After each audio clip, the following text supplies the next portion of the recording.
Introduction to Civil War Life on the Home Front with Lucretia R. Garfield. James A. Garfield's service in the Civil War consisted of 28 months from August 1861 to December 1863 that saw him rise from lieutenant colonel to major general, from relative obscurity to national prominence. While away at war, his wife Lucretia remained in Hiram, Ohio, where her home front activities included caring for their toddler and first house. Letters and newspapers brought word of battlefield carnage and illness, as well as reports about her husband's and two brothers' actions far from home. She joined relatives and other ladies of Portage County in finding purposeful work, as this area was untouched by combat, but affected by personal loss. Meet Lucretia in March 1865 as she relives her experiences with you through her own words and excerpts from letters and tries to regain a normal life, again on the Western Reserve. Everyone, Lucretia.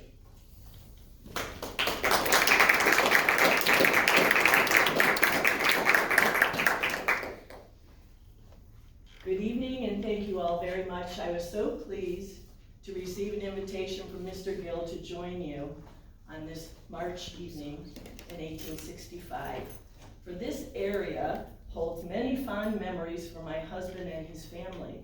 His father, Abram, held a contract for several of the locks here along the Ohio and Erie Canal.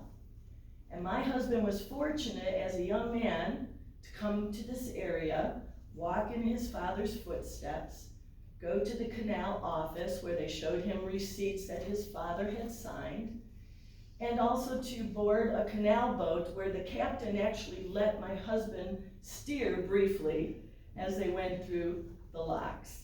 So this area holds quite a bit of meaning to my husband and his family. When the war started, almost 4 years ago now, James and I had only been married for several years.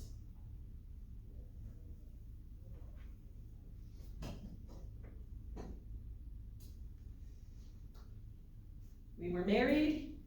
He was a college professor teaching ancient languages and mathematics at the Western Reserve Eclectic Institute in Hiram. By the time he was 27, they made him in charge of the school. And so he was quite a busy man already. On top of that, he was preaching somewhere on the Western Reserve every Sunday in the Disciples of Christ Church as a lay minister. And then he also studied for and passed the Ohio bar exam. So you can see that he was gaining new and various duties and responsibilities. Our first child was born in July of 1860, and it was a daughter. We named her Eliza Arabella after our mothers. Very quickly, my husband nicknamed her Little Trot after a character in his favorite Dickens story. We had very little when we began our married life, so we started off in Mrs. Northrup's boarding house on the hill in Hiram near the college. We didn't have enough money to buy our own home. My husband's name was put in nomination for the Ohio State Senate, District 27, representing the area that we lived in. And so he also started to make treks back and forth to Columbus to meet with the state legislature. And that's where he was when a man burst through the door and yelled, "Fort Sumter has been fired upon." A woman in the gallery shrieked, "Glory to God." And the newspapers reported that it was the first time that a woman had spoken in the Ohio Senate chamber. Like many men, my husband wanted to do his part. He wanted to do his duty. But my James was not a soldier. He had no military experience. He was not one of your West Pointers. I think you would eventually call him a citizen soldier or a political general, as the case may be. So he needed to learn how to be a soldier. So he, and along with his colleague, Jacob Cox, you may know of General Cox, he was in the Ohio Senate along with my husband. They shared a room, and they began to read books to teach themselves how to be soldiers. Books on Napoleonic tactics, books giving background on George Washington's successful battles. And the two men took a set of blocks, painted half of them red, half of them blue like opposing armies, and moved them around on the floor in front of them as they practiced the tactics they were reading about in these books. James finally felt ready to offer his services to the governor of Ohio, Governor Dennison. And he was mustered in as a lieutenant colonel of the Ohio 42nd Volunteer Infantry. Except that it did not exist. It only existed on a piece of paper. So my husband had to recruit and train the troops that would fill the Ohio 42nd. He was fortunate to be able to use his preaching abilities, his teaching abilities to recruit young men all over northeastern Ohio, Ashland, Medina, Lake County, Cuyahoga County. And Company A was soon filled up within 2 or 3 days, mostly of the young men that he had taught at the Eclectic Institute at the college. Those boys wanted to go off to war with their teacher, with their professor. They knew he would look out for them and take care of them. And their parents did too. And soon the hill in Hiram became a drill field, and the young men were practicing all the maneuvers that my husband had only read about. They were finally ready to head to Camp Chase in Columbus to finish their training.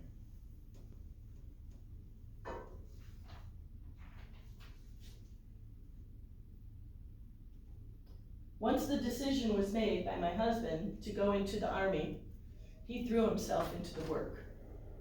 And he even had disciplinary difficulties down at Camp Chase because he found someone sleeping on their post.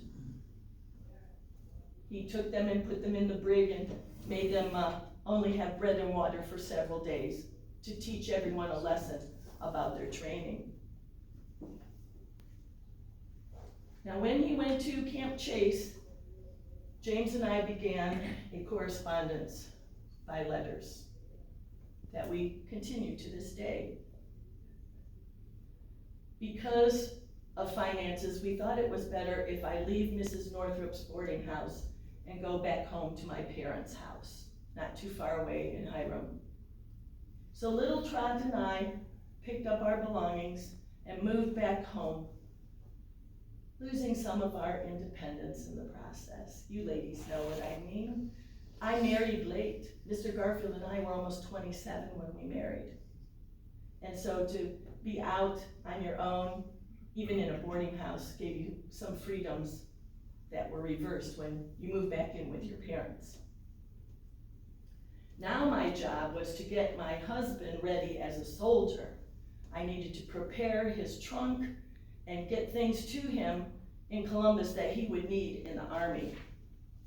He wrote a letter to me saying that he had decided to go, made the decision, he was training and ready for it. And this is what I responded with. Hiram, August 15th, 1861. Dear, dear Jamie, I will hope and pray that the course you have taken may be the right one. I send your trunk tomorrow morning. Your undershirts are getting quite thin, but you will want flannel when you go out into camp, which shall be made as soon as I get orders from you. Also, some new sleeping shirts. How desolate it seems here now. How forsaken everything looks as the thought comes home that your guiding hand is withdrawn from us. Dear little Trot has been calling Papa, Papa all day. every time she heard a step in the hall, she would call out, "Papa," and go jumping away to meet you. And when she saw it was not you, she would turn away with such a disappointed look that it made my heart ache. Dearest Jamie, write soon, often and long, and believe me, ever loving you better than anything else, Crete. So our nicknames for each other were Jamie and Crete as we began this private correspondence during wartime. I gathered with the other ladies in Portage County, Manaway, Garrettsville, Nelson, Hiram, and we decided to get very busy to occupy our time, to do things for the soldiers. We canned goods, we made those little housewives, the sewing kits that we could send off to our soldiers to use to repair their own uniforms. But then we made a fine stand of colors for the Ohio 42nd, a banner of which they could be very proud. My husband's mother, Eliza, got the patriotic fervor about the war and helped us by knitting socks and mittens for the soldiers.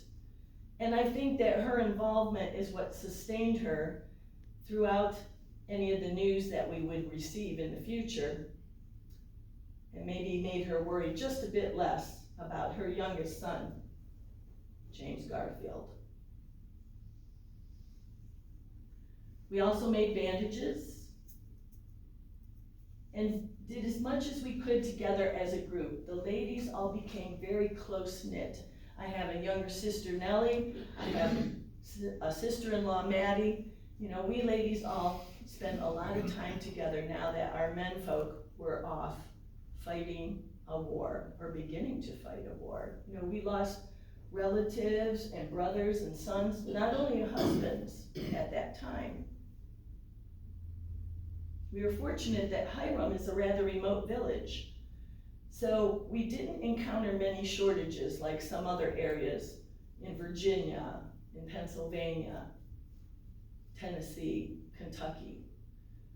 Hiram is a bit insulated. If any of you have ever been there, it's a farming community. And so we were fortunate not to have battles take place there, have any shortages that some of these other places experienced. Now, I not only had a husband in the war, but I also had two brothers.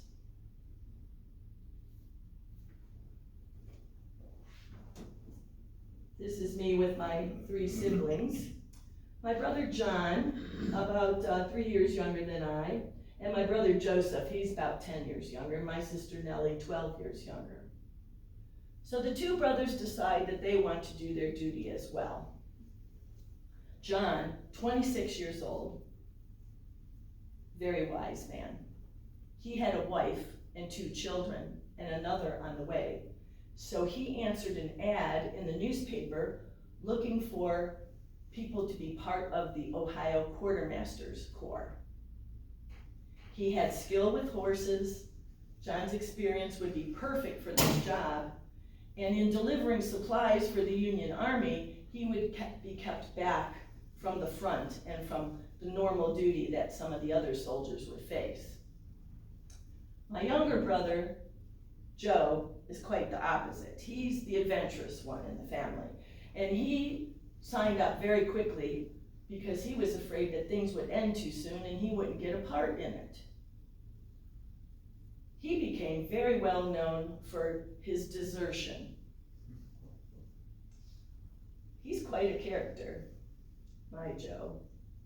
He was in the 19th Ohio briefly and left to join the 23rd Ohio, which some of you may know of because General Hayes and Major McKinley are in that unit. And then he went AWOL to join my husband's Ohio 42nd. It turns out he wanted to be with his brother-in-law to actually go into the fiercest battles. Joe is quite a character. The last we heard, he is now a captain, despite his desertion reputation. And he is an assistant quartermaster who wrote to us last from New Orleans. And he said that he is setting up supply depots and warehouses for goods and provisions for the Union Army in Louisiana, and then he is moving to Texas. So he's getting his wish as far as adventure goes. He's getting to see quite a bit of the country. And that's the other thing that came about through letters and reading the newspapers. Our boys from Hiram were now out from their comfortable life. They were seeing things and experiencing things that they never had before. Different people, different traditions and cultures, different religions and beliefs. While the men were away, all of us ladies were waiting for these very important letters to arrive with news of what was happening to our men. We dearly wanted the newspapers, Harper's Weekly, Leslie's Illustrated News, to tell us about battles that were going on, because the mail tended to be a bit slow in going back and forth between us. Nearly every day, we received news about boys dead or dying from disease.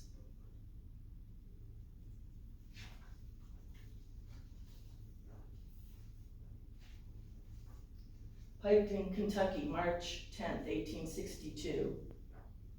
My dear Crete, a noble young man from Medina County died a few days ago. I enlisted him, but not till I had spent 2 hours in answering the objections of his father, who urged that the boy was too young to stand the exposure. He was the only child. I assure you, I would rather fight a battle than to meet his father. This fighting with disease is infinitely more horrible than any battle. This is the price of saving the Union? What a costly sacrifice. Your James.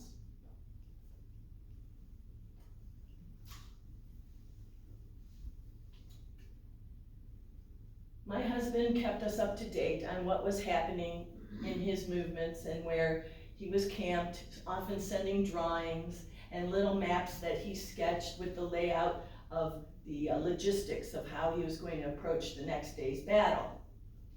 And sometimes the letters were a bit comical too. Like this one that arrived from the field of Shiloh, April 21st, 1862. My dear Crete, after the longest space that ever intervened between your letters to me, yours of the 5th instant was finally received. It is the only word from Northern Ohio I have had since I've left Kentucky.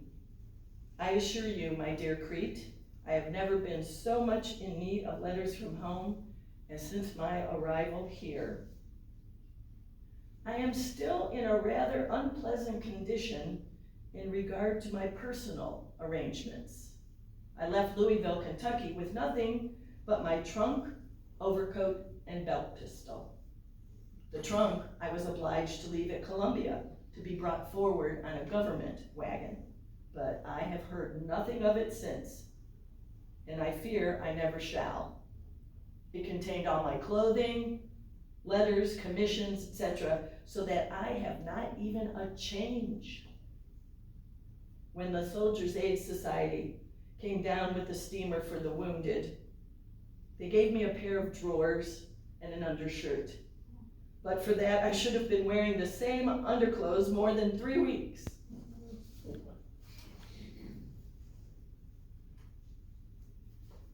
In between the sad news, we sometimes received some humor as well. And as I mentioned, my husband saw things beyond what he had ever known. He grew up in the Western Reserve of Ohio, in Orange Township, a bit south of Cleveland. and hadn't been more than 10 miles away from home until he went off to college. And now he was miles and miles away, experiencing things he had never seen in person. You know, our Western Reserve has quite a reputation for abolitionism and anti-slavery sentiment. But now, my husband saw some of slavery in person for the very first time. June 14th, 1862. My dear Crete, for 2 days we have passed through a splendid country. Great plantations with magnificent residences fill this rich valley of Tuscumbia, Alabama. No one who sees the splendor and luxury of these wealthy planters' homes can fail to see that the peculiar institution has great claims for the rich, and no one can fail to see that it is the poor man's bane. We pass these fine plantations and see the slaves toiling for masters and masters' sons who are in the rebel army fighting us. And yet we let them stay at their toil, for we do not have the capacity or provisions to take them with us. A regiment preceded us a few days ago, and as it passed a cotton field, the whole drove of slaves came to the road and shouted for joy, saying, "Now we are free." One who acted as a foreman for the group said, "Take us with you. We will do anything for you." But the lack of provisions prevented us from letting them come along with our regiment.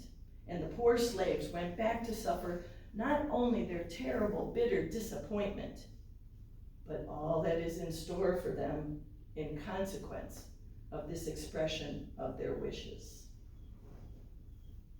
Love to trot and all, ever your James.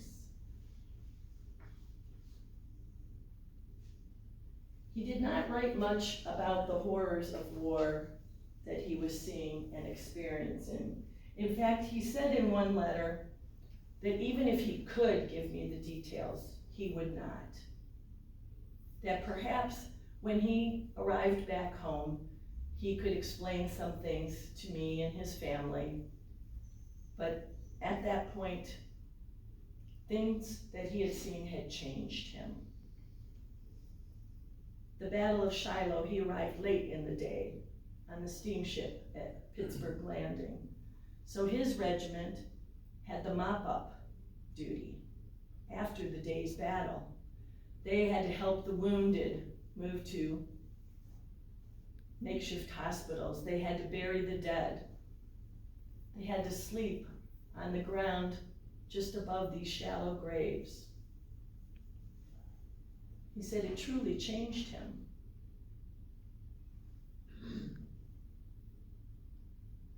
Sickness finally came into our families too.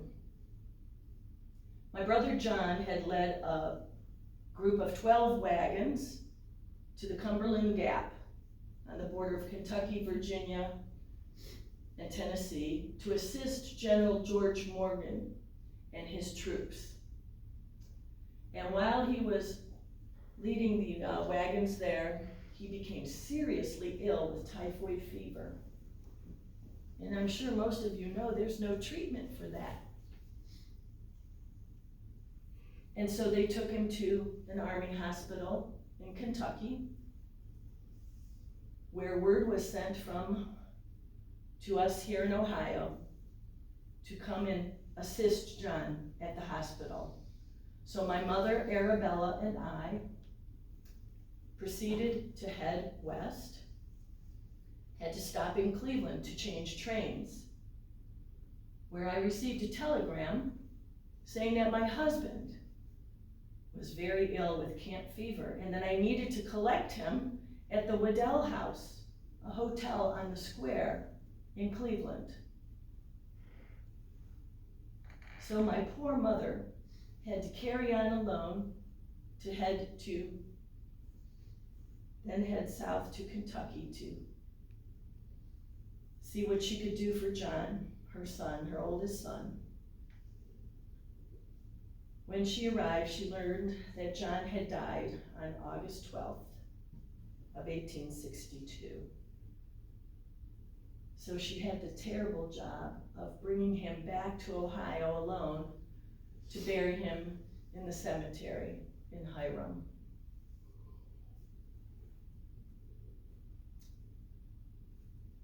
Back to his wife, Maddie, his daughter Adelaide, his son Gilbert, and twin boys who had been born only 4 weeks before their father died.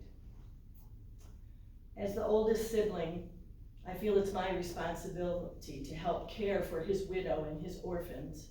So I've been trying to do what I can to help Maddie and her children ever since my mother brought John back to Hiram. Mr. Garfield and I went off to Howland Springs near Warren, Ohio, so that he could recuperate from the camp fever that made him lose pounds. You'll see pictures of him and you'll see what I mean.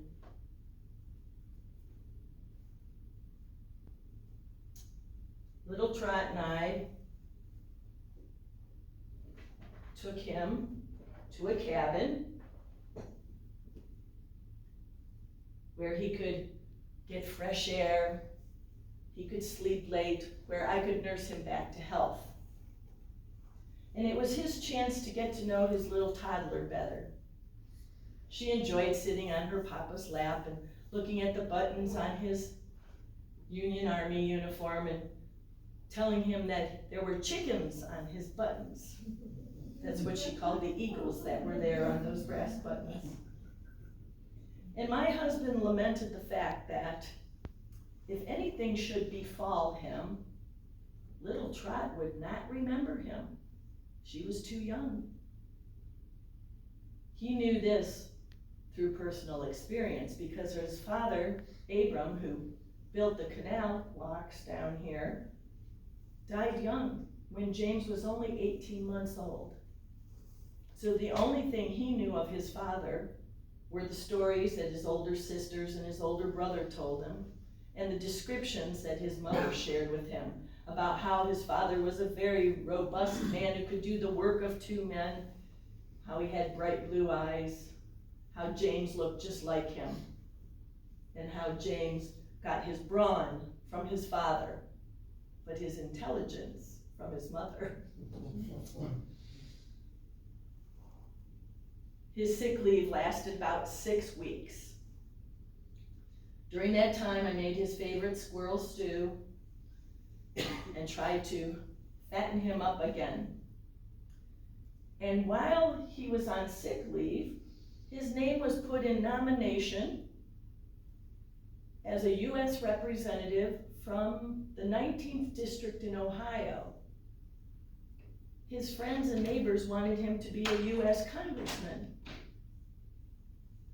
He was too ill to do the campaigning himself, so his friends went about the area. Geauga County, Trumbull County, Portage County, and Summit County were part of that. And surprisingly, in November of 1862, he won the election. Now, his seat would not come up until December of 1863 in the 38th Congress. So once I got him well again, I had to relinquish him back to the Union Army once more. And little Trot and I stood on the train platform waving goodbye to her little papa as he headed back to await his next assignment. Now, he went to Washington, where the higher-ups would determine what his next role would be with the Union Army.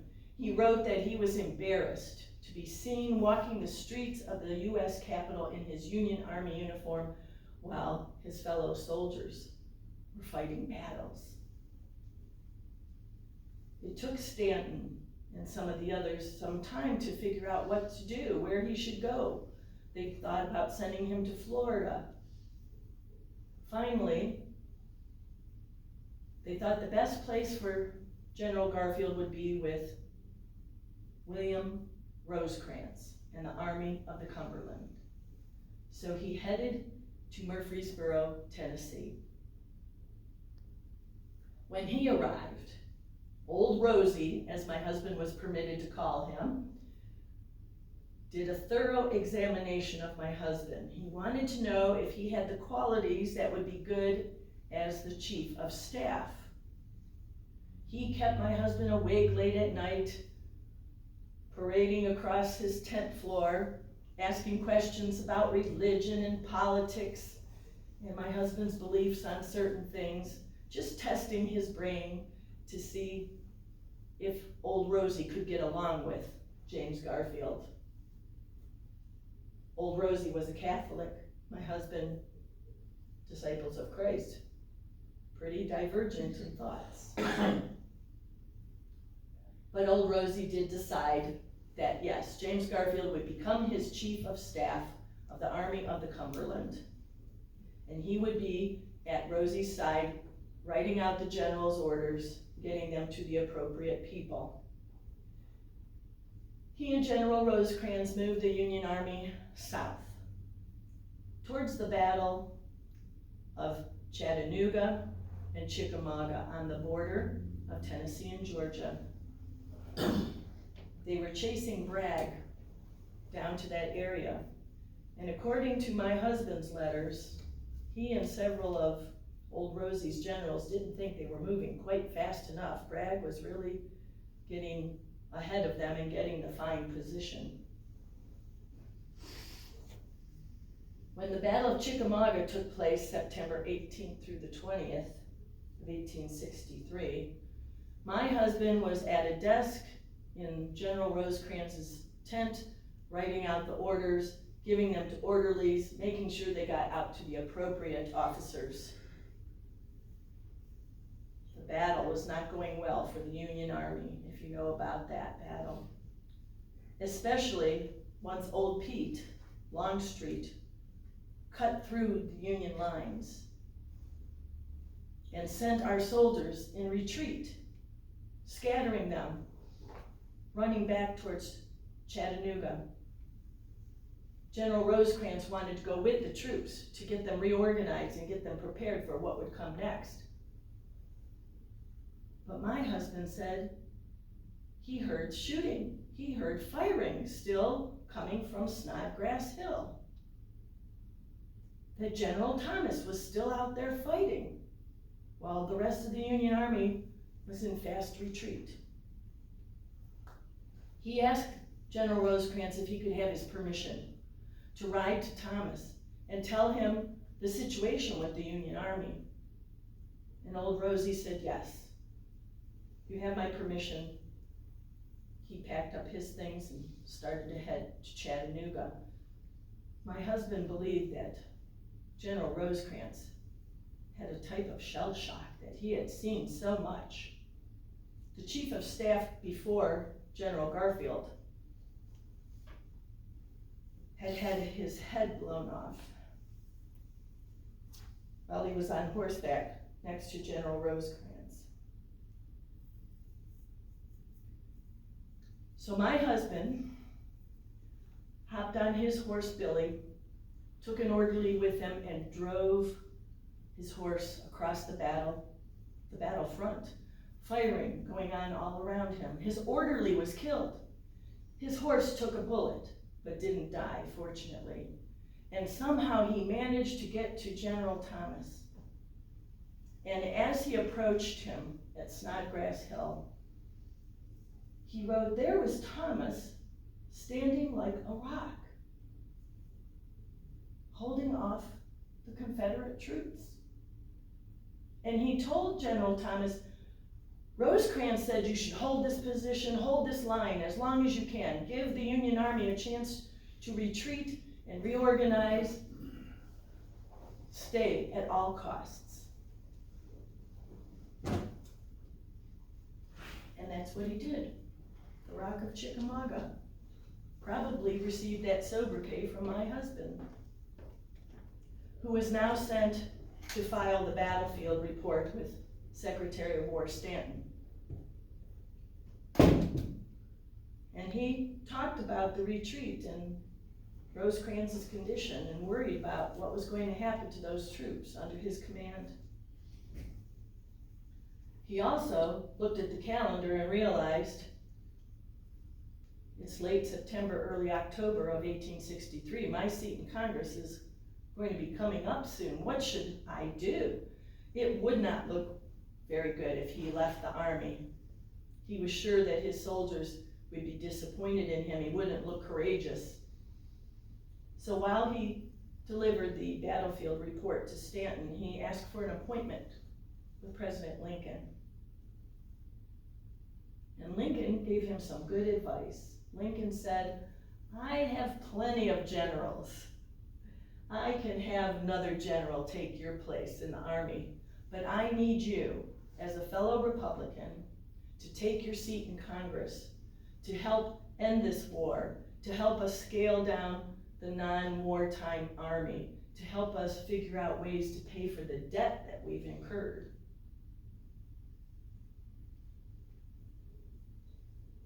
So my husband was able to make a quick trip home to Hiram before he had to move to his congressional seat.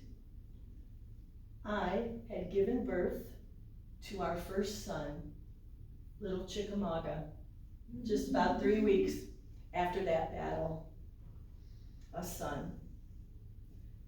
We called him little Chickamauga for a while until his papa could get home and give him a proper Christian name. And James chose Harry Augustus after two of his best friends, Harry Rhodes, who he knew from college, and Augustus Williams, who had been an adjutant with him in the war and had died from disease not too long before that.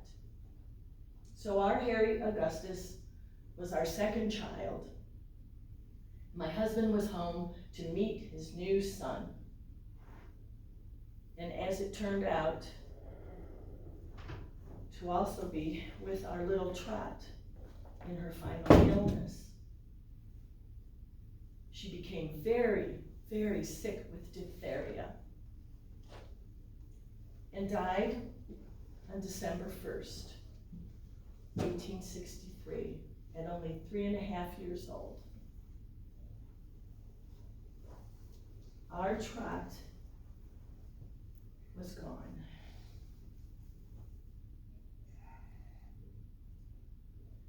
And we were devastated to lose our precious little girl.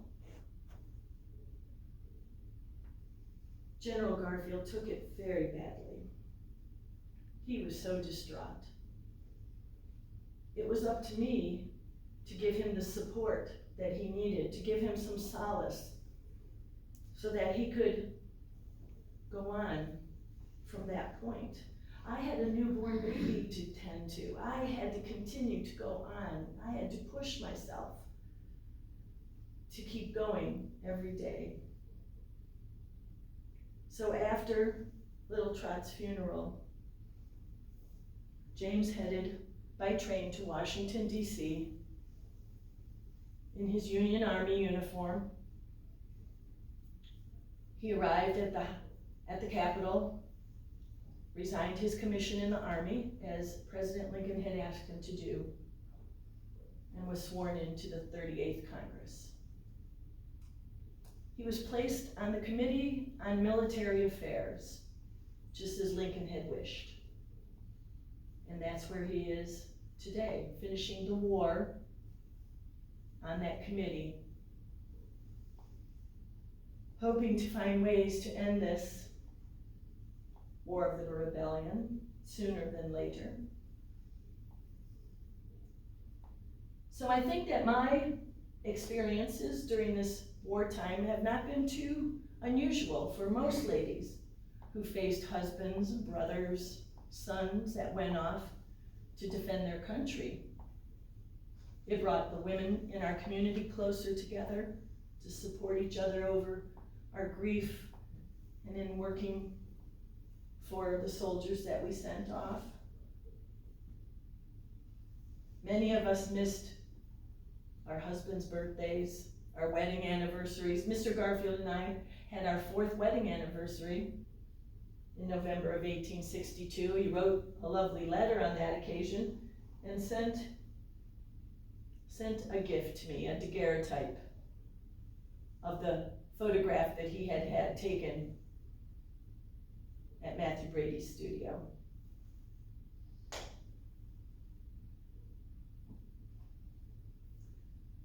I truly hope and I pray that this war will soon come to an end. The papers are reporting that it might do so soon because Lee was defeated at Petersburg and Charleston fell just a month ago. And so will it not be the gladdest day of our lives, ladies, when this wicked rebellion is crushed and our men can come home to us again? We have to remain hopeful, though, that our United States will endure. Thank you very much for joining me this evening.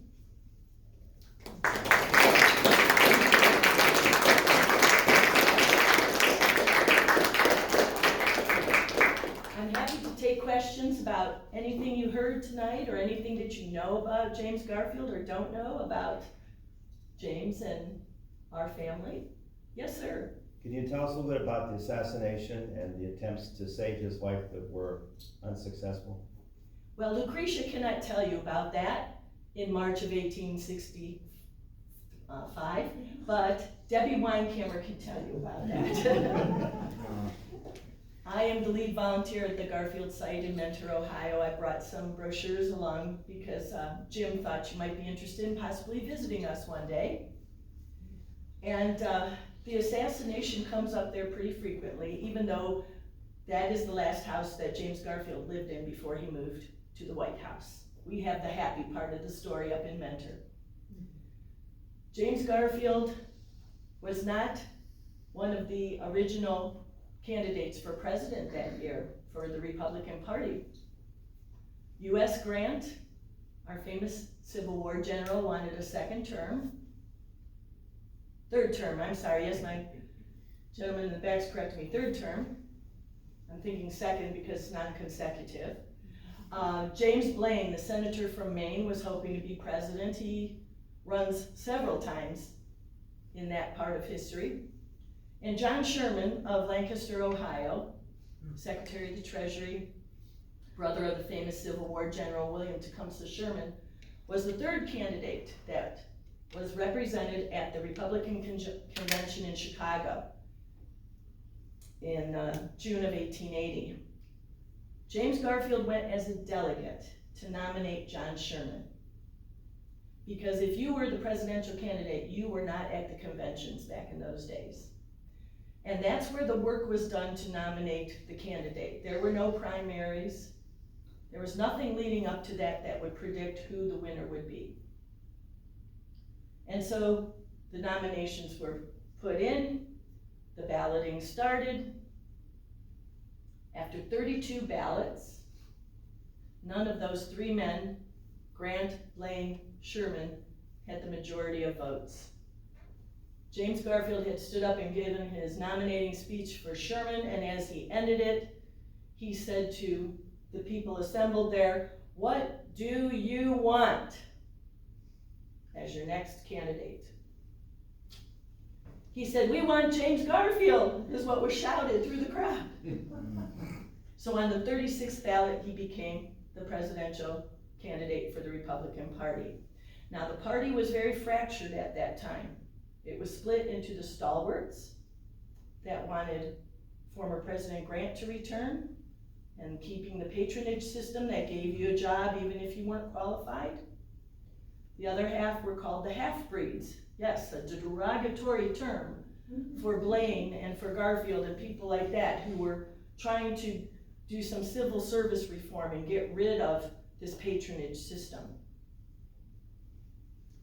So a man by the name of Charles Guiteau was in New York City, a drifter, a delusional, off-balance man who always seemed to stay one step ahead of the law.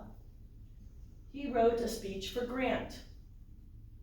And when Grant wasn't nominated as the candidate, he crossed out Grant's name in the booklets he had printed and put Garfield's name in there, and stood on a street corner and gave a couple of half-hearted speeches for James A. Garfield for president.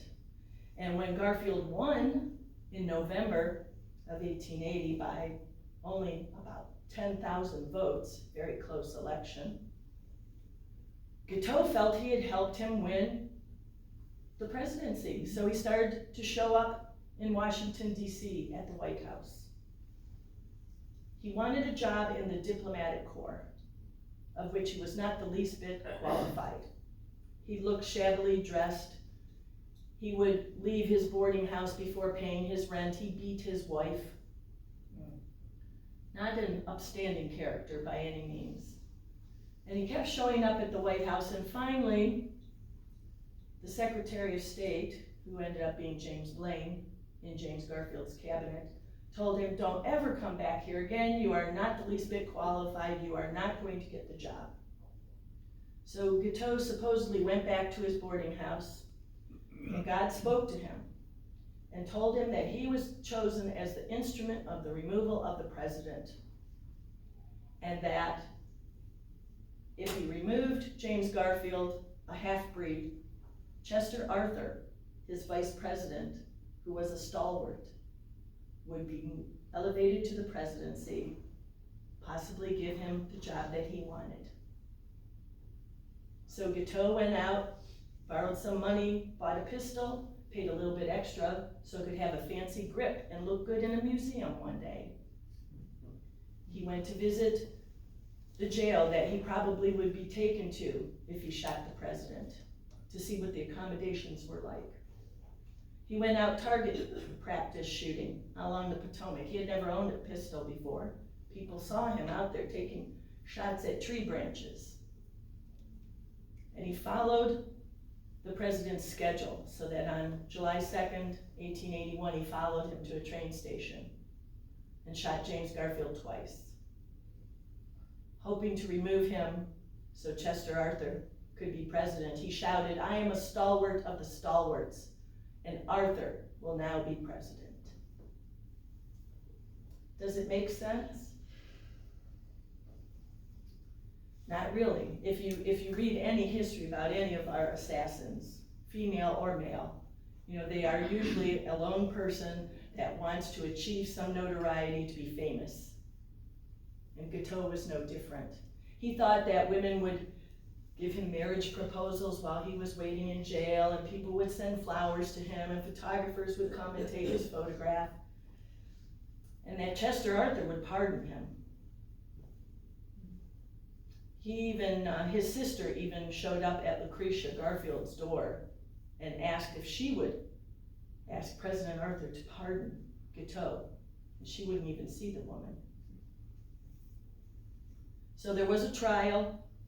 After the president died, he was charged with murder, he was found guilty, and he was hanged June 30th, 1882, just less than a year from the time he shot the president. Does that answer it? That was a long way around to get you to why Charles Guiteau shot the president. It doesn't make sense to most of us logical people, does it? Yes, another question. One of the things he brought up was that there seems to be a popular theory now, because some books that have come out that tend to blame the doctors rather than the assassin for his death, and tend to use 21st century medicine as a standard for 1881 and germs being introduced into the wound and so forth. So, what's the thought on the doctor's culpability of his death? Well, even Guiteau at his trial said, "I didn't kill the president, I merely shot him." The doctors killed James Garfield, but his intention was to remove the president. His intention was not to wound the president so that he would come back and be president one day. He wanted to remove him so Chester Arthur would be elevated to the presidency. And the situation with the doctors, I know it's very easy and it makes for a good book to just point the finger at the doctors. They're 100% to blame.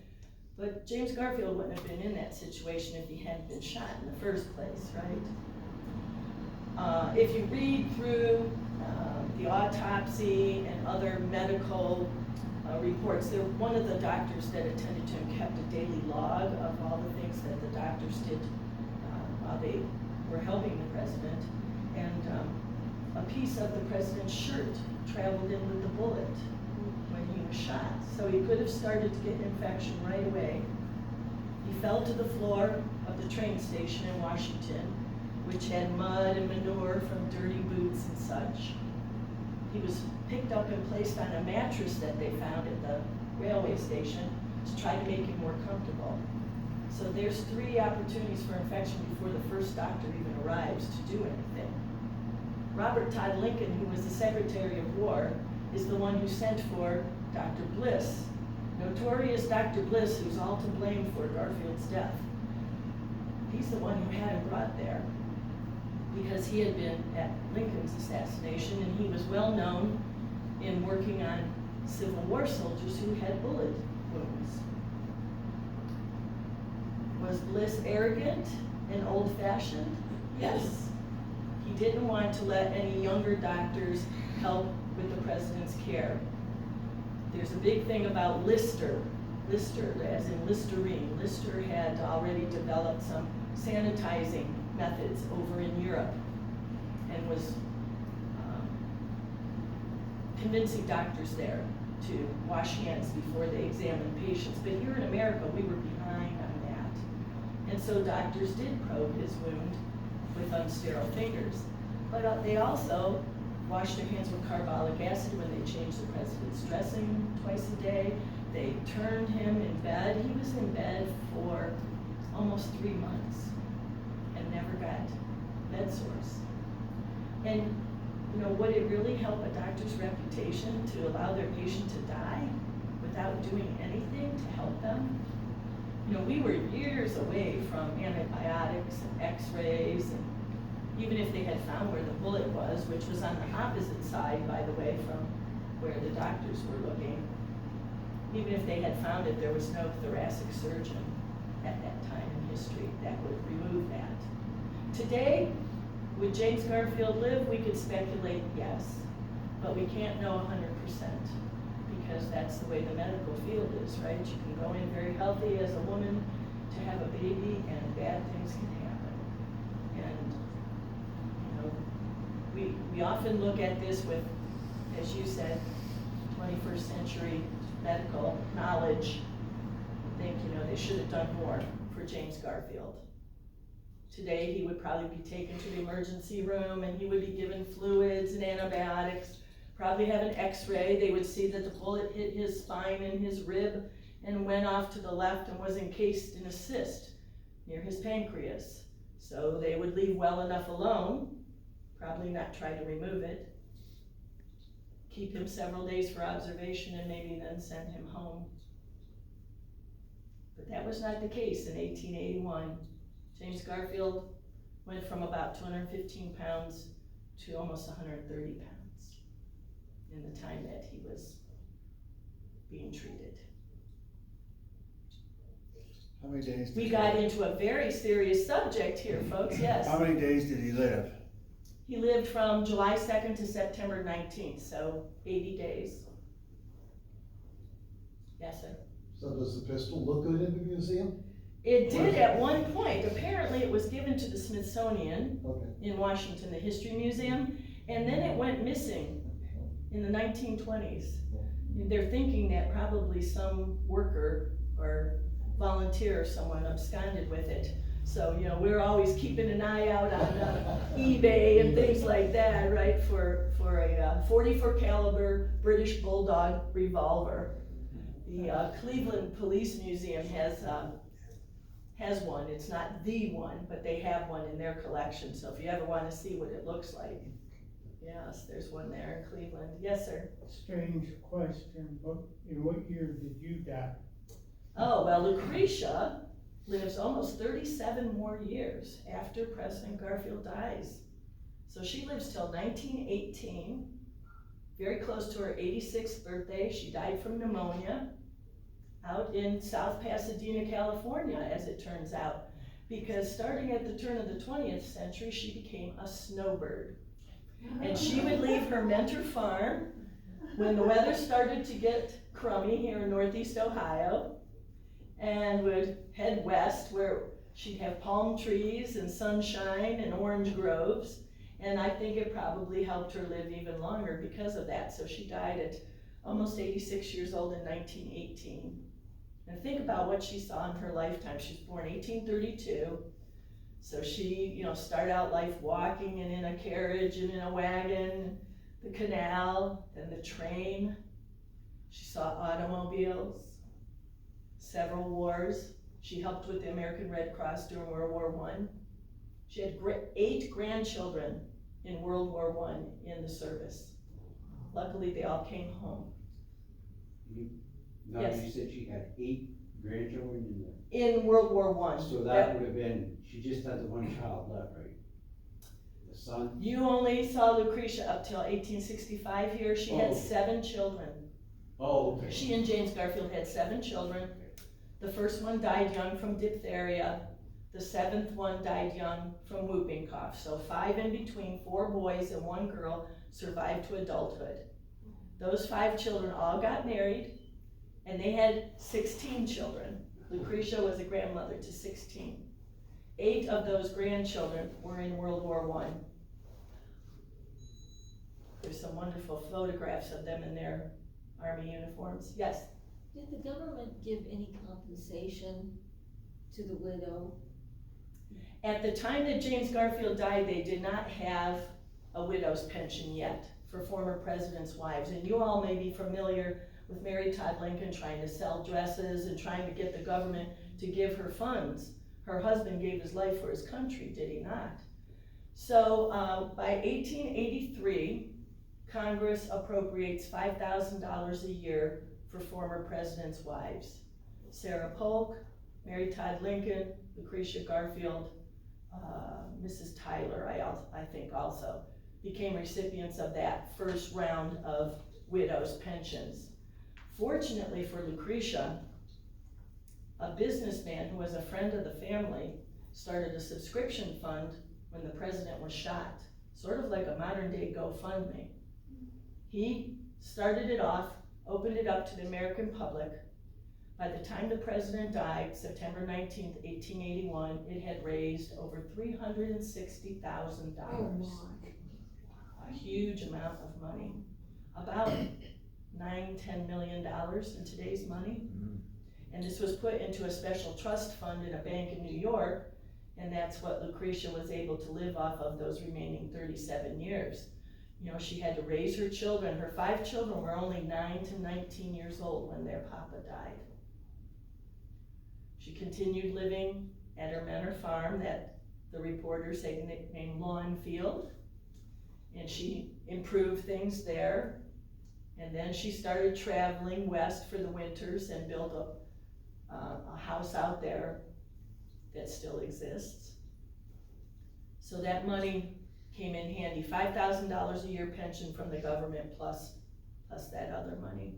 Yes? Are any of her descendants still living? Any descendants? Yes, a lot of them, because the 16 grandchildren that she had 45 children. They had 118 children, and then I need to count the 4 grades and the 5 grades. I haven't counted those yet, but within the Cleveland area, there are about 20 Garfield descendants. And then others are spread out in Wisconsin and California and Massachusetts. There's some in Columbus, Ohio, some in Michigan. So they're spread out. They went where the jobs took them, so the family is quite busily active around the country. Lots of descendants, yes. Can you elaborate on the beginning of their relationship? Because from what I read, it was really interesting that they could write these really deep love letters to each other, but then when they would finally meet face to face, they really had a hard time connecting. Yes. And I just wondered, could you elaborate a little more on that? Yes, extra credit to you for knowing that. The Garfields for about the first 4.5, 5 years, had a very difficult marriage. They called them the dark years later, in referring back to that time. James Garfield was the baby of the family in his household. So he was the center of attention, the child who got out of doing chores when his older sisters and brother had helped their mother. He loved to laugh, and he was humorous, could tell a good story. Lucretia was the opposite personality. She was the oldest of her siblings. She was raised in a very serious household. She said she never remembered her father embracing her, and her mother rarely did. So she grew up very shy and reserved. Some of her classmates called her cold, but she did not enjoy being in the spotlight. She did not like being the center of attention like James Garfield did. So they had these opposite upbringings, these opposite personalities. They were both of the same faith, the Disciples of Christ Church. They both loved school and learning and literature. And that's what brought them together.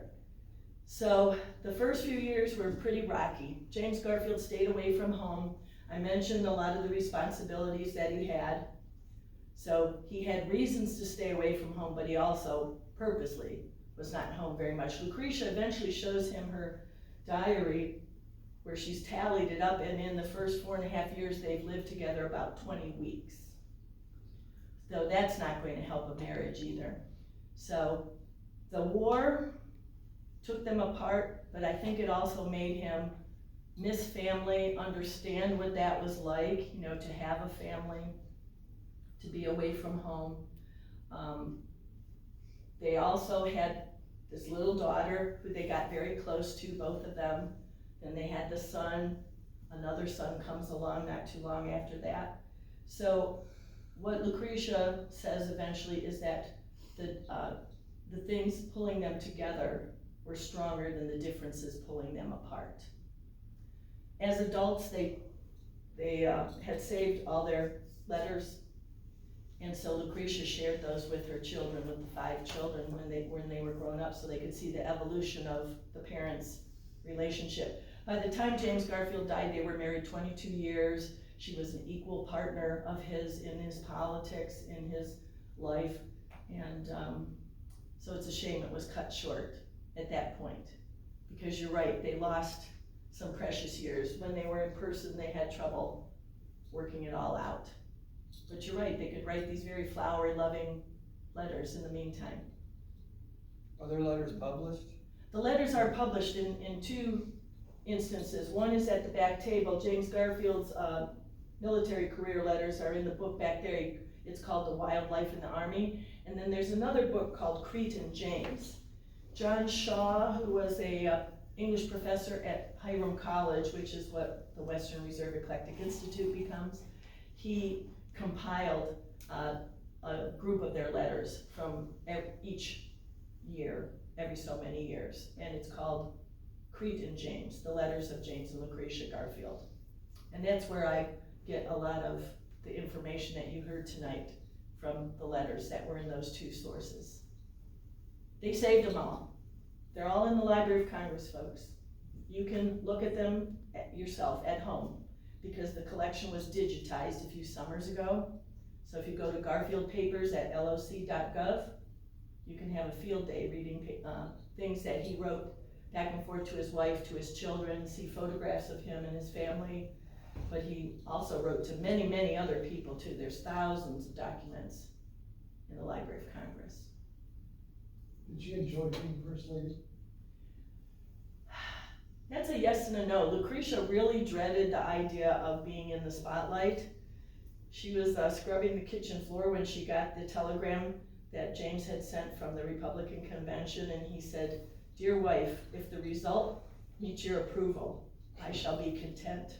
My love to the household, James." That's how she found out he's going to be the Republican nominee. Now that said, once he was nominated, she wanted him to win. And she was the first lady that was on a campaign poster. And had Mrs. Blaine take her under her wing when Lucretia went to Washington to learn about the social etiquette that was expected of the First Lady, and how to have her twice weekly receptions, and go through all that. So she would have preferred to be in a library or in a parlor with her children, but she stepped up, as James Garfield used to say, that she stepped up to every emergency with fine tact and fearless taste.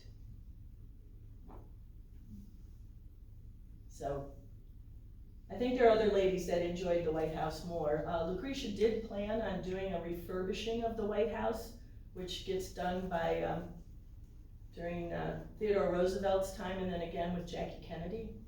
But Lucretia had taken books out of the Library of Congress to look up the history of the Executive Mansion, to try to bring back pieces and reestablish the history that was there. So maybe she would have warmed up to it, you know? She wasn't there very long, 6 months altogether. She was First Lady. Anything else? You have wonderful questions. Well, thank you so much. There's a show and tell table at the back. Feel free to pick up any of the papers you would like to take with you. The books you can look at up close, but leave behind if you would, please. Thank you so much. Appreciate your hospitality.